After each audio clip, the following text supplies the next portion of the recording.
नमस्कार दोस्तों, मैं हमेशा स्वागत करता हूं आपके अपने YouTube चैनल अध्ययन गुरु में। दोस्तों, मेरी कल पहली वीडियो आई जिसको आपने बहुत ढेर सारा प्यार भी दिया और सपोर्ट भी किया।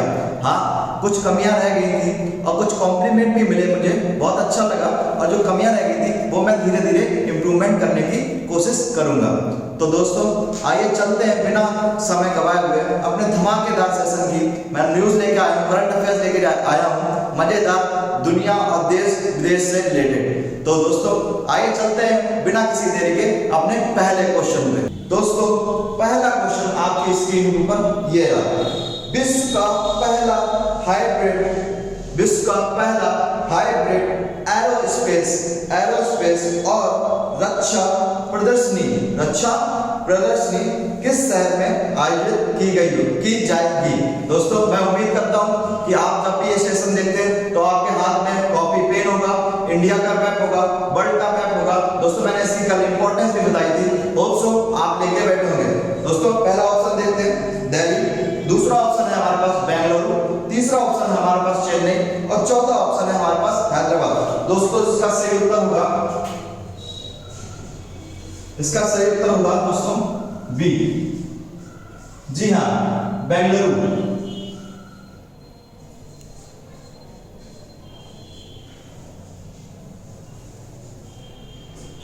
ये तो दोस्तों हाइब्रिड और रक्षा प्रदर्शनी है, ये बेंगलुरु में आयोजित की जाएगी। इसमें होगा क्या दोस्तों, इसमें जो रक्षा से रिलेटेड मतलब कि जो अपने डिफेंस सिस्टम्स होते हैं ना, उनके हथियार की प्रदर्शनी की जाएगी। कहाँ की जाएगी दोस्तों? बेंगलुरु में। मैंने आपको बेंगलुरु के बारे में कुछ फैक्ट्स भी बताए थे और मैं हर रोज बताता हूँ। कर्नाटक की राजधानी बेंगलुरु है, मैंने आपको कल भी बताया था शायद। जल्दी से कमेंट करके बताइए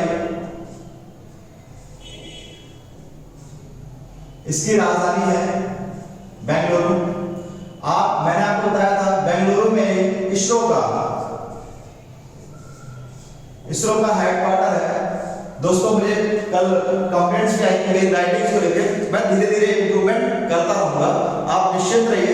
और मैं ऐसे क्लियर बोलता हूं ताकि आपको समझ आ जाए। और मैं यहाँ पे लिखने के भी बेस्ट एक ट्राई करता हूँ कि आपको वहां तक पहुंचता रहे। और मैं PDF भी प्रोवाइड करा देता हूँ ताकि आपको कोई ना प्रॉब्लम फेस ना करना पड़े। अगर आप प्रॉब्लम फेस करते हैं तो आप कमेंट बॉक्स में पूछ सकते हैं, हमारी टीम आपको उचित समय पर रिप्लाई जरूर देगी। दोस्तों, मैंने आपको बता दिया कर्नाटक की राजधानी बेंगलुरु है। ये जो हाइब्रिड ये जो रक्षा प्रदर्शनी लगाई गई है वो बेंगलुरु में है। बेंगलुरु में इसरो का हेडक्वार्टर है। और कर्नाटक का सीएम बता दीजिए जल्दी से। ये मैं नहीं बताऊंगा क्योंकि मैं 2 दिन से लगातार यही बता रहा हूं कि कर्नाटक की राजधानी क्या है, इसके बॉर्डर किससे लगते हैं, इसके सीएम कौन है और इसके गवर्नर कौन है। तो गवर्नर और सीएम ये आपके होमवर्क में रहेंगे, जरूर कमेंट करके बताइए। जरूर जो मैं होमवर्क देता हूं वो आप जरूर से मतलब एज मस्ट होता है, ये आपको करना ही करना है और इसको आपको कमेंट में बताना। दोस्तों, मैंने आपको जैसे बताया कि ये आपका होमवर्क रहेगा कर्नाटक के सीएम और गवर्नर बताने का। दोस्तों, ये जो बेंगलुरु में है रक्षा प्रदर्शनी का 13वां संस्करण लगाया जा रहा है। कौन सा? 13वां संस्करण। और ये 2 फरवरी से दोस्तों, कब से 3 फरवरी से 5 फरवरी के बीच आयोजित किया जाएगा। दोस्तों, आई होप सो इस क्वेश्चन से सारे डाउट आपके रिलेटेड क्लियर हो गए होंगे। ये जो होमवर्क है वो कमेंट बॉक्स में करके बताइए मुझको। आइए चलते हैं बिना किसी देरी के अपने नेक्स्ट क्वेश्चन की तरफ। ये चलते हैं दोस्तों इसी क्रम में अपने अगले प्रश्न की ओर, जो कि आपकी स्क्रीन पर दिख रहा होगा। साथ में पढ़िए। मैंने आपको बताया कि कमेंट भी करते रहा करिए, भले ही गलत आंसर करिए, इससे आपके क्या होगा, आपके माइंड में हिट करेगा। मैं जब सही आंसर बताया करूंगा तो आपके माइंड में कहीं ना कहीं ये सेव हो जाया करेगा। दोस्तों, पढ़ते हैं अपना नेक्स्ट क्वेश्चन। ये आपकी स्क्रीन पर ये रहा। नेल्सन मंडेला विश्व मानवतावादी पुरस्कार से किसे सम्मानित किया गया है? दोस्तों, नेल्सन मंडेला विश्व मानवतावादी पुरस्कार। पहला ऑप्शन है आपके पास नरेंद्र मोदी। मुझे नहीं लगता है अभी नरेंद्र मोदी जी को मिला, नहीं तो न्यूज में रहता। नंबर 2 सोनू सूद, इनको भी नहीं लगता। नंबर 3 रवि गायकवाड़, जो अभी इनको भी मुझे अभी पता नहीं है, आप बताइए कमेंट करके ये है कि नहीं है। मुझे लगा है ऐसे इनको मिला हुआ है। और डी संजय कोठारी। जल्दी सही ऑप्शन बताइए दोस्तों। जी हाँ, जहां पे मैं थोड़ा सा रुका था मैंने सोचा कि आंसर ही बोल दिया। तो ये आपका कौन सा हो गया, सी ऑप्शन,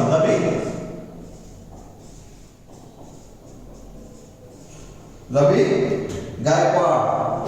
जी हाँ दोस्तों, इनको नेल्सन मंडेला समाज मानवतावादी पुरस्कार से सम्मानित किया है दोस्तों। बेसिकली ये जो होता है ना, उत्कृष्ट मतलब सामाजिक कार्य करने के लिए और एक जैसे बोलते हैं ना भलाई करने के लिए कोई काम अच्छा करा होगा उस टाइप में ये यूएन देती है। कौन देती है, यूएन ये प्रदान करती है पुरस्कार। मैं लिख देता हूं यहाँ पे,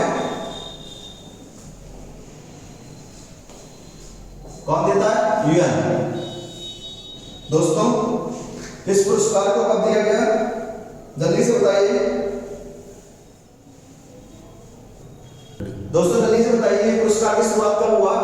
मैंने आपको बताया यूएन ये देता है, ये 2014 से दिया जा रहा है, तो ये अभी रवि गायकवाड़ को मिला है। तो ये सारे आप पे क्लियर हो गए।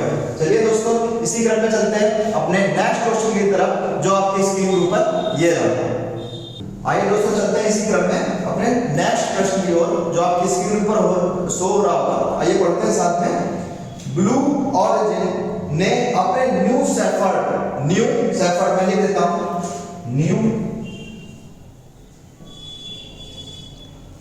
शेफर्ड, आपके स्क्रीन पर दिख रहा होगा, मैंने लिख दिया न्यू शेफर्ड वाहन को सफलतापूर्वक लॉन्च किया है।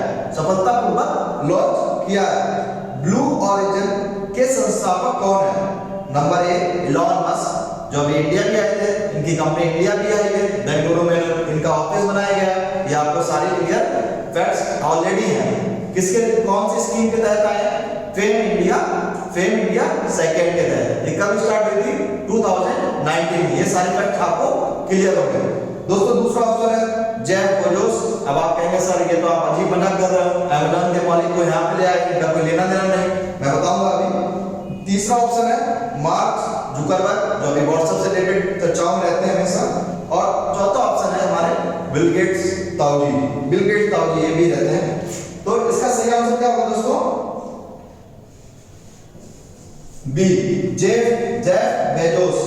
दोस्तों जैसा कि इलॉन मस्क की कंपनी स्पेसएक्स है, मैं बता दूं इलॉन मस्क की कंपनी स्पेसएक्स किसकी कंपनी है, इलॉन मस्क की, लिख दिया है, इलॉन मस्क की कंपनी है। और यूएसए की जो गवर्नमेंट कंपनी है वो कौन सी है, मतलब स्पेस रिसर्च कंपनी नासा है। ऐसे ही ब्लू ऑरिजिन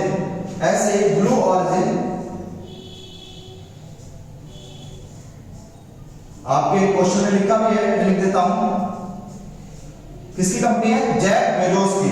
किसकी कंपनी है, जेफ बेजोस की। मैंने आपको बताया जैसा कि अभी जो स्पेसएक्स है उसने भी स्टार एक्स नाम से, ये नोट कर लीजिए, ये पेपर की दृष्टि से बहुत इंपॉर्टेंट क्वेश्चन है। जैसा कि मैंने आपको बताया जो स्पेसएक्स है उन्होंने भी स्टार एक्स नामक इसका सफलतापूर्वक परीक्षण किया है। और अभी जेफ बेजोस की भी एक कंपनी है ब्लू ऑरिजिन। मैं आपको बता दूं ये ऐसे ही अमीर नहीं है, हर फील्ड में एक्टिव है, ये हर फील्ड में एक्टिव होते हैं, तो वहीं से ये अमीर बनते हैं। दोस्तों मैंने आपको बताया ब्लू अमेरिका में, मैं आपको बता दूं अमेरिका में 3 कंपनी है ऐसी जो कि रॉकेट लॉन्चर पे या स्पेस रिसर्च पे काम करती हैं। पहले तो गवर्नमेंट है नासा, दूसरी स्पेसएक्स है जो इलॉन मस्क उसके मालिक है, और तीसरी आपको शायद नहीं मालूम पड़ी होगी जो कि है जेफ बेजोस की, क्या है, ब्लू ऑरिजिन। उसी ने अभी जो मैंने अभी नाम लिखा था न्यू शेफर्ड नामक इस सफलतापूर्वक लॉन्च किया है। आइए जान लेते हैं ब्लू ऑरिजिन के बारे में थोड़ी सी जानकारी देता हूं, थोड़ा सा आपको समझ आएगी होगा ब्लू ऑरिजिन क्या है। ब्लू ऑरिजिन जेफ बेजोस इसके मालिक हैं। जैसे स्पेसएक्स कंपनी है वैसे ही जो ब्लू ऑरिजिन है, ये दोनों प्राइवेट कंपनी है। यूएसए की जो गवर्नमेंट है वो नासा है, इसके मालिक जेफ बेजोस ने बता दिया। इसकी जो एस्टैब्लिश हुआ था वो 8 सितंबर 2000 में हुआ था। इसका जो हेडक्वार्टर है वो यूएसए डीसी में है, वाशिंगटन डीसी। तो दोस्तों इस प्रश्न से रिलेटेड आपके सारे डाउट्स क्लियर हो गए हैं। तो बिना किसी देरी के चलते हैं अपने नेक्स्ट क्वेश्चन की तरफ जो कि आपकी स्क्रीन के ऊपर ये रहा। दोस्तों आपकी स्क्रीन के ऊपर क्वेश्चन ये रहा, ये साथ में पढ़ते हैं दोनों लोग। बोफा सिक्योरिटीज ने वित्त वर्ष 2020 से 21 में भारत की जीडीपी कितने प्रतिशत गिरावट का अनुमान लगाया है? पहला ऑप्शन आपके पास है दोस्तों 8%, दूसरा ऑप्शन है आपका 6.2% और तीसरा ऑप्शन है आपके पास 5% और चौथा ऑप्शन है दोस्तों 6.7%। तो इसका सही उत्तर क्या होगा दोस्तों? 6.7%। दोस्तों बोफा सिक्योरिटी है वो एक थिंकर टैंक की तरह काम करती है, जो कि देशों जो सारे देश कंट्रीज है ना उनका डेटा रिलीज करती है कि कौन सा देश घाटे में चल रहा है, कौन सा देश इसकी जीडीपी आगे चल रही है। इस टाइप का बोफा सिक्योरिटी ये डेटा रिलीज करती है।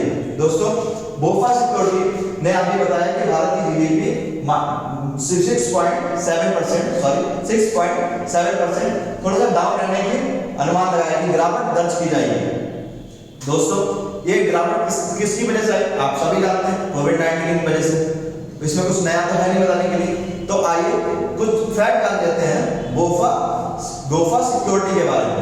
बोफा सिक्योरिटी की स्थापना 1 जनवरी 2009 में हुई थी, 2009 में। हेडक्वार्टर इसका दोस्तों कहां पे है? न्यूयॉर्क में, न्यूयॉर्क यूएसए में। इसके जो सीईओ है कौन है? Brian T Moynihan. ये आपके थिंक टैंक में आपको बताया था बोफा सिक्योरिटी एक थिंक टैंक है जो देशों के बारे में उनकी जो जीडीपी है उनके बारे में डेटा रिलीज करती है। तो अभी इन्होंने बताया कि भारत की जीडीपी में 6.7%, मैं इतने बार बोला ताकि आपके माइंड में कहीं ना कहीं सेव हो जाए 6.7%, क्योंकि इससे डेटा जब आएगा तो सिमिलर ही आता है 6.2%, 6.4% इस टाइप से आएगा तो आप कंफ्यूज जाओगे। इसी के लिए मैं बार-बार बोल रहा हूं 6.7% की गिरावट का अनुमान लगाया है। दोस्तों आइए चलते हैं बिना किसी देरी के अपने नेक्स्ट क्वेश्चन की तरफ, जो आपकी स्क्रीन के ऊपर ये रहा है। दोस्तों आपकी स्क्रीन के ऊपर ये रहा, कौन सा क्वेश्चन है? कौन से नंबर का? 5th क्वेश्चन है। अवर हिंदू राष्ट्र पुस्तक हाल ही में लॉन्च हुई है, ये पुस्तक किसने लिखी है? ये पुस्तक किसने लिखी है? पहला आपका ऑप्शन है रघुराम राजन जी, दूसरा ऑप्शन है चेतन भगत जी और तीसरा ऑप्शन है आकर पटेल जी और चौथा ऑप्शन है आपका उदित पटेल। ये एक सिर्फ इंफॉर्मेटिव क्वेश्चन है, ज्यादा इसमें कुछ बताने के लिए नहीं है। तो इसका सही ऑप्शन क्या होगा दोस्तों? सी, आकर पटेल। क्या होगा इसका? आकर पटेल ने इन्होंने बुक लिखी है दोस्तों अवर हिंदू राष्ट्र में। आप लोग टाइटल से ही आए हैं और मालूम पड़ रहा होगा कि इस बुक के अंदर क्या कंटेंट रहेगा। तो ये आकर पटेल जी ने लिखी है, इंपॉर्टेंट बुक्स है, अपने नोट डाउन कर लीजिए, ये कहीं ना कहीं पूछी जा सकती है। चलिए दोस्तों बिना किसी देरी के चलते हैं अपने नेक्स्ट क्वेश्चन की तरफ, जो आपकी स्क्रीन के ऊपर ये रहा। दोस्तों पढ़ते हैं साथ में, किस मंत्रालय के द्वारा सक्षम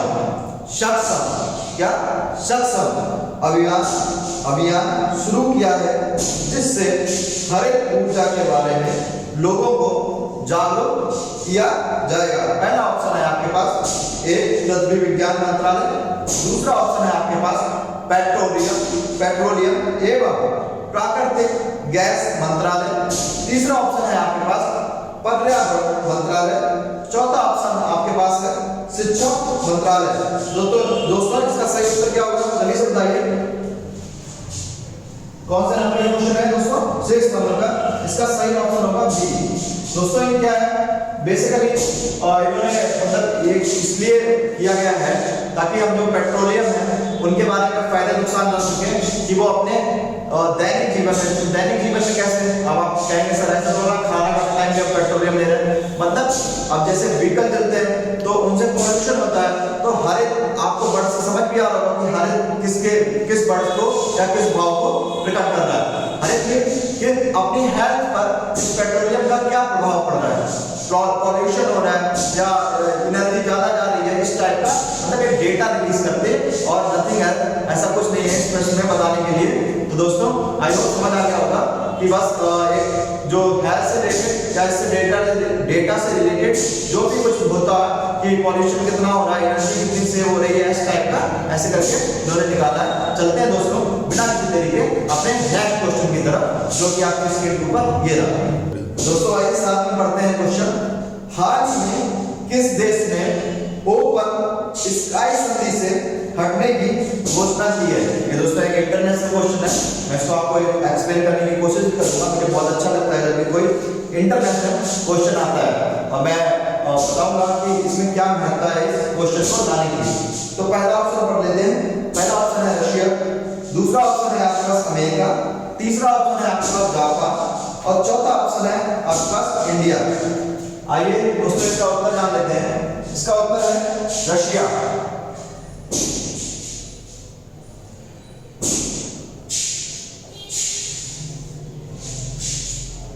रशिया। दोस्तों आइए, मैंने आपको बता दिया इसका सही आंसर रशिया है, तो इसको थोड़ा सा एक्सप्लोर कर लेते हैं। दोस्तों ये जो मैंने बताया, मैंने sky agreement sky open sky treat बताया। ट्रीट ये क्या होता है?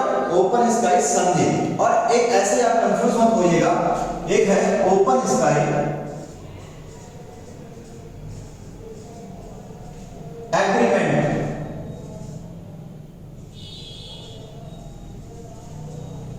ओपन स्काई एग्रीमेंट है। और ये जो मैंने बताई आपको, ये है ओपन स्काई ट्रीटी, मतलब संधि। जो हिंदी वाले बच्चे हैं मैं उनको बता दूं, इसका मतलब होता है संधि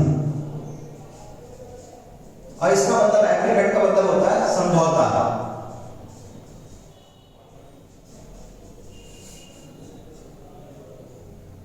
ठीक है दोस्तों, अब मैं बता दूं, पहले तो समझ लीजिए इस क्वेश्चन के जड़ तक जाने के लिए पहले आपको ये समझना पड़ेगा ओपन स्काई एग्रीमेंट क्या होता है।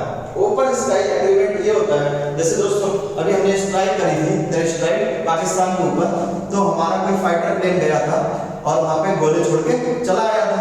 ऐसे दोस्तों किसी देश के कॉमर्शियल प्लेन, अब जैसे सर आप कहीं जाते हैं, आप मान लीजिए कहीं जा रहे हैं प्लेन से, तो जा रहे हैं, ऐसा तो है नहीं कि आप अपने देश के अराउंड घूमते रहेंगे और आप वहां पहुंच जाएंगे। जरूर ऐसा तो होता ही है कि जो कॉमर्शियल फ्लाइट होती है, वो एक देश से जाएंगी दूसरे देश में कंट्री करेंगे। जब यहाँ से जाएंगे तभी तो यहाँ पे एंट्री कर पाएंगे ना, अपने जो डेस्टिनेशन है वहां पे पहुंच पाएंगे ना। मतलब बीच में आप मान लीजिए पाकिस्तान पड़ा है,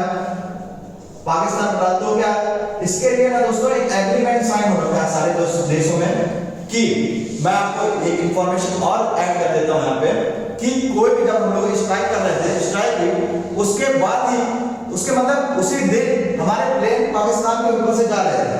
तो ऐसा तो नहीं है पाकिस्तान ने उनको उन प्लेन को गिरा लिया हो या पकड़ लिया हो या परमिशन नहीं दी हो। तो ये ऐसा होता क्यों है? ये ऐसा इसलिए होता है इस एग्रीमेंट के कारण। किस एग्रीमेंट का? Open sky agreement. इसमें ये एग्रीमेंट है दोस्तों कि किसी देश का कॉमर्शियल प्लेन, क्या कॉमर्शियल प्लेन जिसमें यात्री सवार होते हैं, मैं यहां पे लिख देता हूं, ये यात्री से रिलेटेड है, यात्री जिसमें सवार होते हैं, उस प्लेन को हम किसी भी देश से ऊपर से निकालते हैं या देश से गुजरते हैं तो हम परमिशन लेते हैं। इसीलिए हमने पहले ही परमिशन ले ली स्काई ओपन स्काई एग्रीमेंट, ताकि ऐसा ना हो कि मान लीजिए हमने पाकिस्तान में स्ट्राइक करी और उन्होंने गुस्से में आके हमारा कमर्शियल प्लेन पकड़ लिया। ऐसा नहीं, आप सुनेंगे नहीं कभी, क्योंकि ऐसा हुआ ही नहीं है आज तक इस एग्रीमेंट की वजह से। और इस एग्रीमेंट में क्या नहीं है दोस्तों? इस एग्रीमेंट में एक चीज नहीं है कि किसी देश का फाइटर प्लेन किसी देश की सीमा के अंदर नहीं जाएगा। ऐसा नहीं है कि आपने मान लीजिए ओपन स्काई एग्रीमेंट कर लिया और अपना फाइटर प्लेन ले जाकर वहां पे गोले छोड़े दे रहे हैं। पाकिस्तान तो वैसे भी बर्बाद हो जा रहा है, आपने बहुत सारे गोले छोड़ दिए, पाकिस्तान को बर्बाद करके चले आए। ऐसा नहीं है दोस्तों, जब भी लड़ाकू विमान जाते हैं तो वो कहीं ना कहीं सेना से रिलेटेड हो जाता है, और जब भी कोई कॉमर्शियल प्लेन जाता है तो वो व्यापार से संबंधित हो जाता है। तो इस एग्रीमेंट के थ्रू कोई भी ऐसा देश है, मतलब कोई भी देश किसी देश के कॉमर्शियल प्लेन को, फिर से सुन लीजिए, कोई भी देश किसी भी देश के कॉमर्शियल प्लेन को नहीं रोकेगा। अच्छा, आप सर ये तो समझा दिया, लेकिन जो क्वेश्चन का मेन मुद्दा वो नहीं समझ आया दोस्तों। ओपन स्काई ट्रीटी, सॉरी मैं ट्रीटमेंट आपको बोल दे रहा हूं, ट्रीटी संधि ये थी कि ये, इसको बेसिकली मैं हिंदी में पहले एक्सप्लेन करता हूं, लिख देता हूं, निगरानी। आप कहेंगे सर ये क्या आप सस्पेंस क्रिएट कर रहे हैं, आपने पहले और इसका मीन तो नहीं बताया, आप डायरेक्ट निगरानी कर रहे हैं। निगरानी क्या होता है दोस्तों? किसी देश की सीमा में, किसी देश की सीमा में जानना कि क्या वहां हो रहा है। अब आप कहेंगे सर ये मतलब ऐसा कहां हुआ, हमने तो पहली बार सुना। हाँ दोस्तों, आपने पहली बार सुना होगा। ये ओपन स्काई संधि के अंतर्गत ये था दोस्तों कि कोई भी देश, मान लीजिए, मैं आपको पहले एक्सप्लेन बाद में करूंगा, पहले इसका अर्थ समझ लीजिए। मुझे बहुत, मैं इस पे स्टडी करके आया हूं, मैं बताऊंगा आपको सारी चीजें, पहले इसका अर्थ समझिए। ओपन स्काई ट्रीटी इससे संबंधित है कि किसी देश की सीमा में, किसी देश की सीमा में क्या हो रहा है, क्या हो रहा है, इस संधि पे जिन देशों ने साइन किए हैं वो जान सकते हैं। जैसे मैं एक देश हूं, आप एक देश है, अब आप देश है, आप जानना चाह रहे हैं मेरी सीमा के अंदर क्या हो रहा है, और मैं जानना चाह रहा हूं कि आपकी सीमा के अंदर क्या हो रहा है। क्या सेना, जो आपकी आर्मी है, फोर्स है, वो क्या इंप्रूवमेंट कर रही है। आप जानना चाह रहे हैं, पता नहीं भैया ये क्या कर रहे हैं, अंदर ही अंदर कहीं न्यूक्लियर पावर तो नहीं बना पा रहे। तो इसीलिए दोस्तों इसमें ये संधि हुई थी। संधि किसके बीच हुई थी? नाटो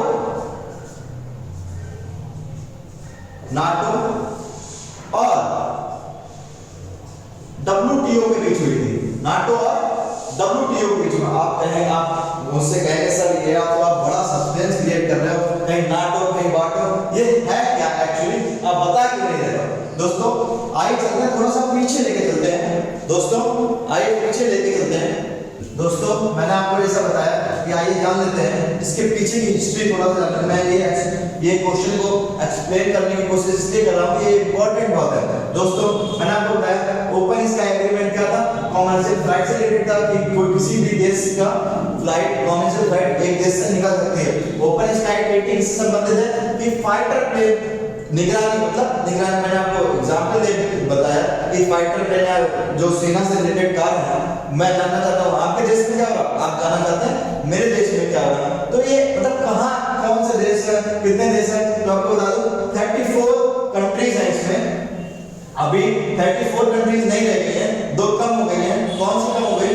2020 मार्च में यूएसए बाहर हो गया था। यहाँ से कौन बाहर हो गया था? यूएसए। और अभी मैंने आपको क्वेश्चन भी कराया कि रशिया भी बाहर हो गया, रशिया भी बाहर हो गया। दोस्तों अब आइए इसके इतिहास के बारे में जान लेते हैं। 1939, 1945 को अपना वर्ल्ड वॉर सेकेंड हुआ, ये तो आपको मालूम ही होगा, जिसमें यूएसएसआर जो कि अभी रशिया हो गया, फ्रांस, यूके, चाइना और ये सारे राज्य, मतलब सॉरी ये सारी कंट्री की लड़ाई किससे हुई थी? ये आपको पता ही है, जापान, इटली, जर्मनी। दोस्तों आपको वर्ल्ड वॉर सेकेंड का इतिहास बताने की कोई जरूरत भी नहीं है, आपको पता ही होगा कि यूएसए ने जापान के दो शहरों में, अब ये शहरों के नाम आप बताएंगे कि जापान के दो शहरों में यूएसए ने बहुत बचपन से ही पढ़ते आ रहे हैं कि यहाँ पे इन्होंने न्यूक्लियर बॉम्ब, जो कि किसी देश की दृष्टि में भी नहीं था कि ये होता क्या है, इन्होंने लड़ाई युद्ध में इस देश में डाल दिए। जापान तो बर्बाद हो ही गया था, लेकिन दोस्तों हुआ क्या वहां से, अब मैं आपको इंफॉर्मेशन देता हूं और आपके पॉइंट पे आऊंगा। दोस्तों जब यूएसए ने ऐसे बॉम्ब डाले तो जो रशिया था, अभी जो पहले था यूएसएसआर, सोवियत संघ, रूस और फ्रांस और यूके और चाइना, ये भौचक्के रह गए। भौचक्के क्यों रह गए?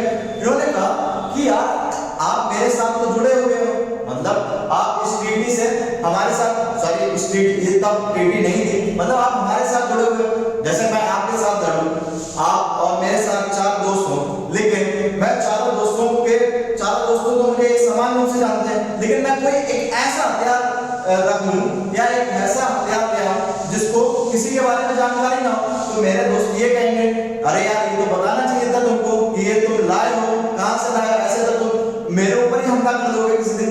एक अविश्वास की स्थिति पैदा होती है कि नहीं होती है, ये बताइए? होती है। तो ये यूएसएसआर, फ्रांस, यूके, चाइना ये भौचक्के रह गए कि इस टाइप का बम ये आया कहां से और किसने बनाया? अगर बनाया था तो हम तुम्हारे साथ होकर लड़ रहे हैं, तुमको हमको बताना चाहिए था, लेकिन यूएस ने बताया नहीं। इसीलिए दोस्तों 1949 में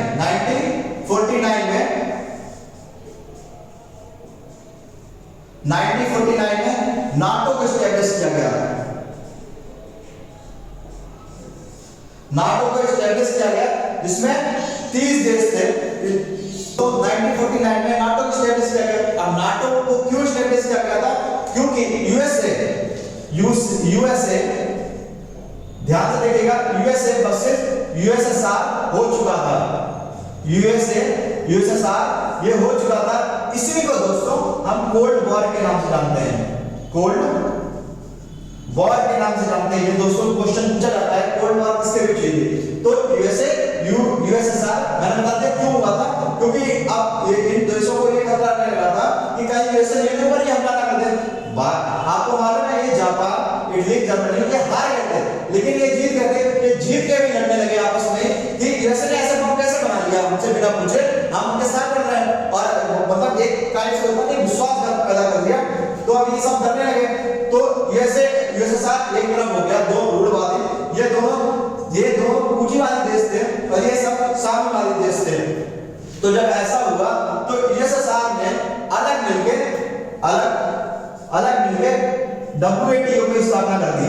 सॉरी, WTO ये वो वाला नहीं है, विश्व व्यापार संगठन नहीं है, इसकी WTO दोस्तों। नाटो और WTO इसकी आपको फुल फॉर्म देखनी है। ये मैं आपको होमवर्क दे रहा हूं, इसकी फुल फॉर्म आपको गूगल से कमेंट बॉक्स में करके बतानी है। बहुत मैं जानता हूं आप गूगल पे जाएंगे तो आपको बहुत इंफॉर्मेशन और मिलेगी, मैं ये नहीं बताऊंगा।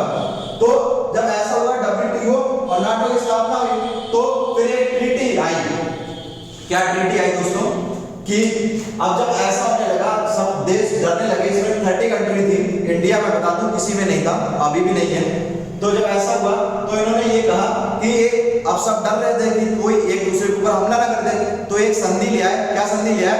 कि मैं देखूंगा कि आपकी आर्मी क्या कर रही है, मैंने अभी बताया था, और ये देखेंगे कि आप देखेंगे मेरी आर्मी क्या कर रही है। मतलब एक दूसरे के इंटरनल में देखेंगे कि आर्मी कहीं न्यूक्लियर पावर तो नहीं बना रही। इसी के लिए ये संधि हुई थी, ओपन स्काई ट्रीटी। अब दोस्तों रशिया यहां से निकल गया, पहले यूएसए निकला था मार्च 2020 में। उसका कहना यह था कि रशिया में एक जगह पड़ती है और नाम से हो गया, मैं आपको बताऊंगा। तो वो उस जगह में अमेरिका या किसी देश को परमिशन नहीं थी जाने के लिए, जबकि ये ट्रीटी ये कहती है कि आप किसी भी जब भी चाहे आप बताइए, हम आपको दिखाएंगे मेरी आर्मी क्या करेगी, लेकिन एक क्षेत्र पर नहीं जाने दिया जाता था। भाई रशिया अभी ये कह के अलग हो गया कि ये जो अमेरिका है हमको अलास्का में घुसने नहीं दे रहा, देखने नहीं दे रहा। तो किस बात की ट्रीटी? तो दोस्तों जो 34 देश थे अब वो 32 रह गए। पहले यूएसए निकला, अब रशिया निकल गया, बाकी कंट्री रह गई है। जब रशिया ने कहा कि जब यूएसए निकल गया, उसी की वजह से संधि हुई थी, जब कोल्ड वॉर हुआ था, इसी की वजह से संधि की गई, तो मैं क्यों रहूं, मैं क्यों सबको दिखाऊं कि मेरी सेना क्या कर रही है। तो दोस्तों ये मैंने पूरा इंटरनेशनल कवर किया है। होप सो आप सबको क्लियर हो गया होगा और इस प्रश्न से सारे रिलेटेड डाउट सारे खत्म हो गए हैं। तो बिना किसी देरी के चलते हैं अपने नेक्स्ट क्वेश्चन की तरफ, जो कि आपकी स्क्रीन के ऊपर ये रहा। दोस्तों आइए पढ़ते हैं साथ में अपना नेक्स्ट क्वेश्चन। हाल ही में किस राज्य में पारंपरिक त्योहार जलीकट्टू, ये तो नाम सुना ही रखा होगा आप सबने, जलीकट्टू बहुत विवादित खेल भी रहा है, सुप्रीम कोर्ट भी इसमें इंटरफेयर अपना दे चुका है। अभी हाल में राहुल गांधी को देखा गया था यहाँ पे, क्योंकि तमिलनाडु में चुनाव होने जा रहे हैं, इसलिए ऐसे नहीं है कि वहां पे वो खेल देखने चले गए। और मजे की बात ये कांग्रेस ने पहले इसको बैन करने की एक आवाज उठाई थी, पहल की थी, लेकिन अब राहुल गांधी उसको देखने जा रहे हैं। मैं आपको बता दूं जलीकट्टू सुप्रीम कोर्ट के द्वारा तमिलनाडु में बैन है, फिर भी ये खेल होता है बहुत, वो करीब 2500 साल पहले से, मतलब बहुत पुराना इतिहास है इसका, होता चला आ रहा है। तो दोस्तों क्वेश्चन पूरा कर लेते हैं। हाल ही में किस राज्य में पारंपरिक त्योहार जलीकट्टू का आयोजन किया है? मैंने आंसर आपको बता भी दिया। पहला ऑप्शन है उड़ीसा, दूसरा ऑप्शन है आपके पास असम, तीसरा ऑप्शन है आपके पास तमिलनाडु और चौथा ऑप्शन है आपके पास मणिपुर। दोस्तों मैंने आपको सारी इंफॉर्मेशन दे दी जलीकट्टू, इसका सही आंसर क्या होगा? तमिलनाडु।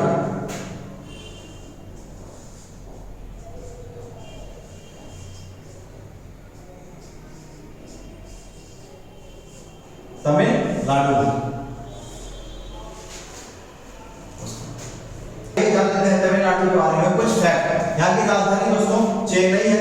यहाँ के गवर्नर कौन है जल्दी से बताइए? ये आपको दिख रहा होगा बनवारीलाल पुरोहित। लोकसभा सीटें यहाँ 39 है, राज्यसभा सीटें यहाँ 18 है और यहाँ के सीएम है, ये आप पढ़े लीजिए, बड़ा अटपटा नाम है, के पल्ली स्वामी, के पल्ली स्वामी।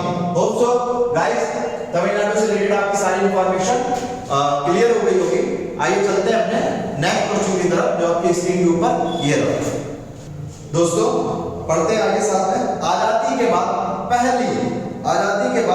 पहली बार भारत का पहला पेपरलेस, ये बहुत खुशी की बात है, पेपरलेस बजट किसके द्वारा पेश किया जाएगा? बजट किसके द्वारा पेश किया जाएगा? दोस्तों नन अदर देन दोस्तों कौन है ये? अरे अपनी फाइनल मिनिस्टर, जल्दी से नाम बताइए, आपको दिख भी रहा होगा। निर्मला, जल्दी से बताइए पूरा नाम। निर्मला सीतारमण।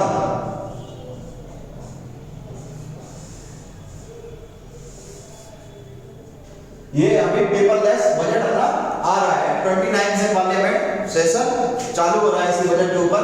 पहली बार दोस्तों पेपरलेस आएगा। पहले आपने देखा होगा जो वित्त मंत्री होता था, जो वित्त मंत्री अपना बजट लेके आता था वो कितने बक्से में लेके आता था? सूटकेस में लेके आता था। दोस्तों मैं आपको बताऊंगा कभी, ये सूटकेस के पीछे की भी कहानी है। और जो ये हलवा बनता है, शायद आपने देखा भी हो, हलवा बनता है जो बजट से पहले आपने देखा नहीं होगा कि हलवा बनता है और वहां पे सब खाते हैं। उस हलवे की भी कहानी है दोस्तों। हर एक चीज के पीछे एक कहानी होती है। मैं कभी ना कभी, अभी ये सेशन थोड़ा लंबा जाएगा इसलिए मैं एक्सप्लेन नहीं करूंगा, बैग वाली और हलवे वाली कहानी मैं आपको किसी ना किसी दिन जरूर ही उससे अवगत कराऊंगा। दोस्तों ये अपनी फाइनेंस मिनिस्टर है और ये पेपरलेस बजट ला रही है। इस बार ये खाली एक टैब लेके आएंगे और इन्होंने ही पहले सूटकेस लाते थे उसको हटा के एक खाते में बजट लाना चालू किया था, जिसके ऊपर आपने देखा भी होगा, देखना गूगल पे इमेज मिल जाएगी आपको। लाल बैग लेके आए, उसके ऊपर अपना जो अशोक स्तंभ लगा होता है ना वो था, और ये पेपरलेस बजट ला रही है। दोस्तों पेपरलेस बजट लाना या कोई भी बजट लाना कोई ये साधारण काम नहीं है दोस्तों। बहुत ऐसा मान लीजिए आप, करीबन 1,500 का स्टाफ लगा रहता है। हर एक सांसद का करीबन 50 से 60 पेज, या मुझे तो ऐसा लग रहा है कि मैं डेटा गलत बोल रहा हूँ, ये ज्यादा भी हो सकता है, मैं स्लिप हो गया दिमाग से। तो इतने लोग जब एक मतलब हर किसी को बजट भेजा जाता है अलग अलग, तो उस बजट को छापने के लिए कई महीनों से पहले तैयारी होने लगती है। और मैं बता दूं, और जो वहाँ का स्टाफ होता है ना, वो स्टाफ बिल्कुल अंदर पैक हो जाता है, ना वो घर जाता है, ना कहीं जा पाता है, ना वहां से निकल पाता है। बिल्कुल ऑफिस में जैसे पैक नहीं हो जाते हैं, वैसे ही उनकी ड्यूटी कंटिन्यू चलती रहती है। मैं आप हलवे का राज भी बता देता हूँ, अभी बता दूँ, थोड़ा सा एक्सप्लेन नहीं करूंगा, थोड़ा सा आंसर बता देता हूँ कि हलवा इसीलिए बनाया जाता है दोस्तों।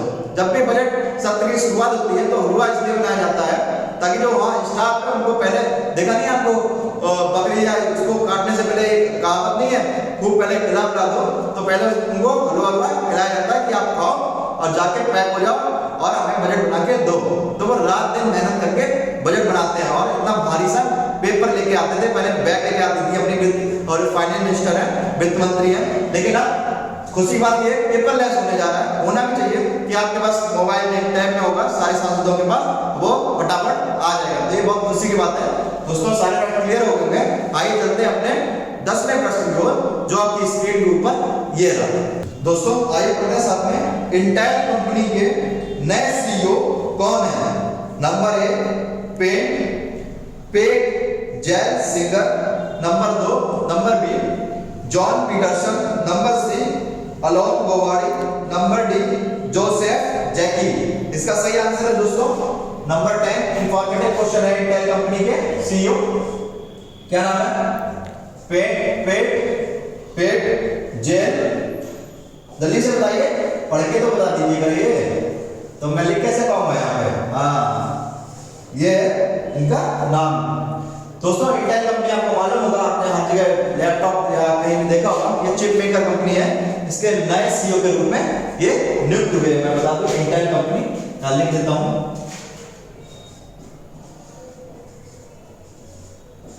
चिप मेकर है, चिप बनाती है दोस्तों।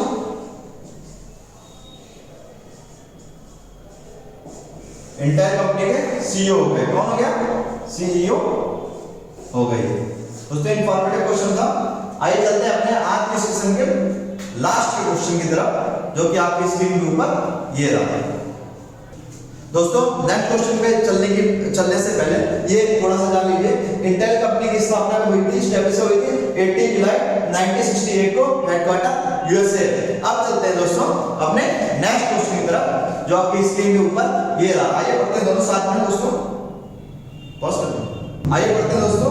हाल ही में प्रधानमंत्री फसल बीमा योजना से, फसल बीमा योजना ने अपने कितने वर्ष पूरे किए हैं? दोस्तों इस क्वेश्चन का सही उत्तर क्या होगा, जल्दी से बताइए। ये तो आपको पता होना चाहिए। प्रधानमंत्री फसल बीमा योजना कब आई थी और इसने कितने वर्ष पूरे किए हैं? दोस्तों आपका कार्य होमवर्क ये होगा कि ये बताना कि प्रधानमंत्री फसल बीमा योजना कब आई थी। इसका सही आंसर हो जाएगा 5 वर्ष पूरे करने हैं। दोस्तों आपको डेट आपको पता ही चलेगा भाई कब आई होगी, फिर भी कमेंट में आंसर करके बता दीजिए। 5 इयर्स कंप्लीट करनी है। दोस्तों था क्या, मोदी गवर्नमेंट ने कहा था कि हम आपकी जो फसल होती है ना, उन टाइप पे आपको प्रीमियम प्रोवाइड कराएंगे।